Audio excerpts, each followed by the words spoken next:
علامہ صاحب، حضرت عبداللہ بن مسعود تو فرماتے تھے کہ انسان کے لیے ضروری ہے ہر شب سونے سے پہلے وہ اپنی وصیت کر کے سوئے. جی. تو کیا ایک قریب المرگ شخص کو یا ایک مسلمان کو مرتے ہوئے کیا کرنا چاہیے اس سلسلے میں؟ حدیث میں آتا ہے کہ جو آدمی وصیت لکھ دیتا ہے وہ ایسے جیسے اللہ کی راہ میں شہید ہوا ہے. اللہ. اور اس کی موت سنت کے مطابق ہے، شہادت کی موت پائے گا وہ. سبحان. اور آقا صلی اللہ علیہ وسلم نے یہ ارشاد فرمایا ہے، خود ارشاد فرمایا، بلکہ ایک واقعہ ہوا ایسا جس میں آپ نے بڑی تعلیم تربیت فرمائی. یہ سیاستہ کا یہ واقعہ ہے.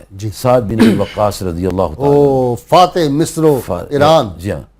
تو جب یہ بیمار تھے تو حضور صلی اللہ علیہ وآلہ وسلم کرم فرما کے ان کے پاس عیادت کے تشریف لے گئے.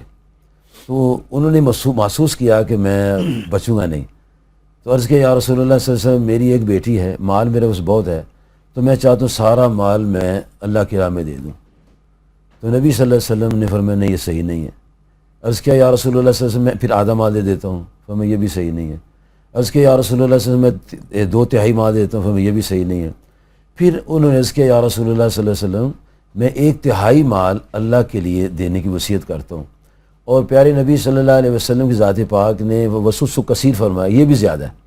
پھر اس کے بعد جناب سرکار کائنات صلی اللہ علیہ وسلم فرمایا اے سعد بن وقاص، ابھی تجھ سے لوگوں نے فائدہ لینا ہے اور لوگوں نے نقصان اٹھانا ہے. کافروں کو تم سے نقصان پہنچنا ہے اور اپنے مسلمانوں سے تمہیں نفع پہنچے. اس میں پھر یہ ہوا کہ بڑے فتوحات انہوں نے کی، عراق فتح کیا. 50 سال اس کے بعد زندہ رہے. یہ فرمان مصطفیٰ صلی اللہ علیہ وسلم کی یہ ارشاد کی برکتیں.